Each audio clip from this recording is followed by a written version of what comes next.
கல்லீரல் சம்பந்தப்பட்ட பிரச்சனைங்க, அதுவும் இன்னைக்கு பெரும்பாலும் நிறைய பேருக்கு ஃபேட்டி லிவர் பிரச்சனை இருக்கு. ஃபேட்டி லிவர் இருந்தா அதற்கான உணவு முறைகள் என்ன, என்னென்ன மூலிகைகள் எடுக்கலாம், சித்த மருத்துவத்துல இதற்கு சொல்லியிருக்கக்கூடிய முக்கியமான மருந்து முறைகள் என்ன அப்படின்றத இந்த வீடியோவில் நான் சொல்லியிருக்கேன். ஸ்கிப் பண்ணாம முழுசா பாருங்க. உங்க ஃப்ரெண்ட்ஸ்க்கு இந்த வீடியோவை ஷேர் பண்ணுங்க. உடல் நலன்ல ஏற்படக்கூடிய பிரச்சனைகள் இருந்தா கமெண்ட்ல சொல்லுங்க, அதையும் நம்ம வீடியோவை போஸ்ட் பண்ணலாம். வாங்க பதிவுக்குள்ள போகலாம். Welcome to Nitya's Varam, where ancient Siddha tradition meets modern healing. Experience the difference. வரம் நேயர்களுக்கு வணக்கம். நான் டாக்டர் நித்யா, சித்தா பிசிஷியன். கல்லீரலை பாதுகாக்கக்கூடிய உணவுகள் என்னென்ன? சித்த மருத்துவத்தில் சித்தர்கள் சொன்ன நிறைய விஷயங்களை நம்ம பார்த்துட்டு வரோங்க. இதில் முக்கியமாக கல்லீரல் நோய்களுக்கான உணவு முறைகளும் ஸ்பெஷலாக சித்தர்கள் நமக்கு சொல்லியிருக்காங்க. அதுவும் முக்கியமாக இன்றைய காலகட்டத்தில் ஃபேட்டி லிவர், இந்த ஃபேட்டி லிவர் பிரச்சனையிலேருந்து வெளியில் வர்றதுக்கு நம்ம எந்த மாதிரியான உணவுகள் எடுக்கலாம்? உணவு முறை மூலமே இதை சரி செய்ய முடியுமா? நிச்சயமாக சரி செய்ய முடியும்.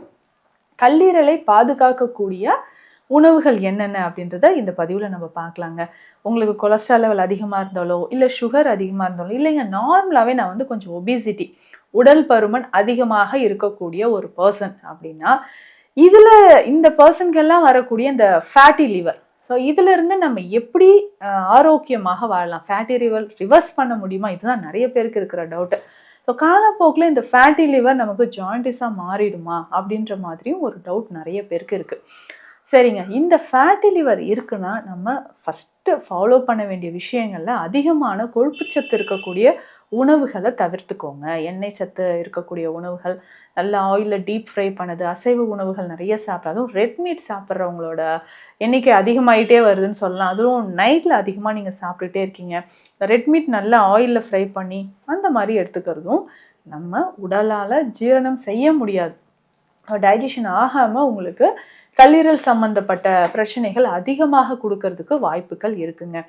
அதனால இந்த ரெட் மீட் அதிகமாக சாப்பிட்றது, லேட் நைட்டில் உணவுகள் எடுக்கிறது, இதை எல்லாமே நீங்கள் தவிர்த்துக்கணும். அதற்கு அடுத்தது பார்த்தீங்கன்னா, அதிகமான இனிப்பு சுவை இருக்கக்கூடிய உணவுகள். ஸோ இனிப்பு ஸ்வீட்ஸ் நிறைய சாப்பிட்டுட்டு இருக்கீங்கன்னா கல்லீரலை அது அதிகமாக பாதிக்கும். இது எல்லாமே தவிர்த்துக்கோங்க. லேட் நைட் ஃபுட் எடுக்கிறதும் இது தவிர்த்துக்கணும்.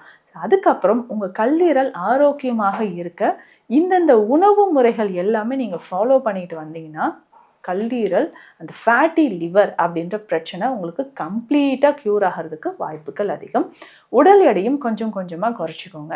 இந்த ஃபேட்டி லிவர் பிரச்சனையை நம்ம சரி செய்கிறதுக்கு இந்த உணவுகள், இந்த காய்கறிகள், முதல்ல வெஜிடபிள்ஸ் நம்ம என்ன எடுத்துக்கலாம் அப்படின்னு நான் சொல்கிறேன். ஸோ அதே மாதிரி நம்ம வெஜிடபிள்ஸ் எல்லாம் சேர்த்து ஒரு சூப் மாதிரியும் நம்ம எடுத்துக்கலாம். வெஜிடபிள்ஸ் அப்படின்னு சொல்லும்பொழுது முதல்ல இந்த கல்லீரலை பாதுகாக்க நல்ல நீர்ச்சத்து இருக்கக்கூடிய காய்கறிகளை நம்ம பயன்படுத்தணும். ஸோ நீர்ச்சத்து இருக்கக்கூடிய சுரைக்காய் ரொம்ப முக்கியங்க. இந்த கிட்னியை பாதுகாக்கிறதுக்கும் சரி, கல்லீரல் இருக்கக்கூடிய பிரச்சனைகளை சரி செய்யறதுக்கும் சரி, சுரைக்காய் நமக்கு ரொம்ப முக்கியம். சுரைக்காய் நம்ம கூட்டு மாதிரியோ இல்லை வேக வைத்து நம்ம ஒரு பவுலில் டெய்லியுமே இது சாப்பிட்றது ரொம்ப நல்லது. நம்மளுடைய டயட்டில் நம்ம சொல்கிறது என்னென்னா, சிறுநீரகம் பாதிப்பு இருக்கிறவங்களுக்கு இந்த சுரைக்காயை நல்லா வேக வைத்து கொஞ்சம் மிளகு சீரகம் தூள் சேர்த்து ஒரு பவுலில் வச்சு டெய்லி சாப்பிட்டுக்கோங்க அப்படின்னு தான் நம்ம சொல்லுவோம். அதே மாதிரி தான் கல்லீரல் பிரச்சனைக்குமே சுரைக்காய் ரொம்ப ரொம்ப முக்கியங்க. அந்த கல்லீரலில் இருக்கக்கூடிய டாக்ஸின் சரியாகிறதுக்கும், ஜாயிண்டிஸ் நமக்கு க்யூர் ஆகிறதுக்கும், ஃபேட்டி லிவர் நமக்கு ரிவர்ஸ் ஆகிறதுக்கும் சுரைக்காய் ரொம்ப முக்கியம். இந்த சுரைக்காயை சின்ன சின்ன பீசஸாக கட் பண்ணி எடுத்துக்கோங்க. இதை நல்லா நம்ம ஸ்டீம் பண்ணணும், ஆவியில் வேக வைத்து எடுத்துக்கோங்க. அந்த மேலே இருக்கக்கூடிய ஸ்கின் எல்லாம் ரிமூவ் பண்ணிவிட்டு சுரைக்காயை நம்ம ஒரு பவுலில் வச்சு அதை நல்லா ஆவியில் வச்சு எடுத்துகிட்டு இது கூட கொஞ்சம் சீரகம் பொடியோ இல்லை மிளகு பொடியோ சேர்த்து நீங்கள் ஒரு பவுலில் வச்சு சாப்பிட்டுக்கலாம். காலையில் பிரேக்ஃபாஸ்ட்டோடய இதை சாப்பிட்லாம், இல்லை மாலை நேரத்துலையும் இதை நீங்கள் பயன்படுத்திக்கலாம். ஸோ இப்படி நீங்கள் எடுத்துக்க நம்ம கல்லீரலில் இருக்கக்கூடிய கழிவுகள், அதோட மெட்டபாலிசம் நார்மலாக இருக்க ஆரம்பிக்குங்க. அதுக்கப்புறம் வெள்ளை பூசணி நீங்கள் பயன்படுத்தலாம். அவரைக்காய் ரொம்ப முக்கியமானது. ஸோ நமக்கு கல்லீரல் சம்மந்தப்பட்ட பிரச்சனை, ஃபேட்டி லிவர் சரியாகணும்னா அவரைக்காய் ரொம்ப முக்கியம். வெண்டைக்காய் நீங்கள் எடுத்துக்கலாம், கோவக்காய் எடுத்துக்கலாம். இந்த காய்கறிகள் எல்லாமே நமக்கு லிவரில் இருக்கக்கூடிய டாக்ஸின்ஸை வெளியேற்றுறதுக்கு ரொம்ப முக்கியமானது அப்படின்னு சொல்லலாம். இதில் காலை உணவாக நம்ம என்ன எடுத்துக்கலாம்? நம்ம கல்லீரலை பாதுகாக்க நம்ம எடுத்துக்கக்கூடிய காலை உணவுகள் ரெகுலராக காலையில் நம்ம எடுக்கக்கூடிய உணவுகளோட கொஞ்சம் அதிகமான கேலரிஸ் மற்றும் அதில் ஃபைபர் கண்டென்ட் அதிகமாக இருக்கிற மாதிரி இருக்கணும். ஸோ இப்போ இந்த கேலரிஸ் அதிகமாக இருக்கக்கூடிய உணவுகள் எடுத்தால் வெயிட் கெயின் ஆகும் அப்படின்ற ஒரு டவுட் வரும். இது எப்படி நம்ம எடுக்கணும்னா, மாவுச்சத்து அதிகமாக இல்லாத உணவுகளாக பார்த்து எடுக்கணும். அப்போ ஃபைபரும் கேலரிஸும் பேலன்ஸ் பண்ணி எடுக்கும்போது உங்களுக்கு ஈஸியாக டைஜஷன் ஆக ஆரம்பிக்கும். உடலையும் தேவையான சத்துக்கள் உங்களுக்கு கிடைக்க ஆரம்பிச்சிருங்க.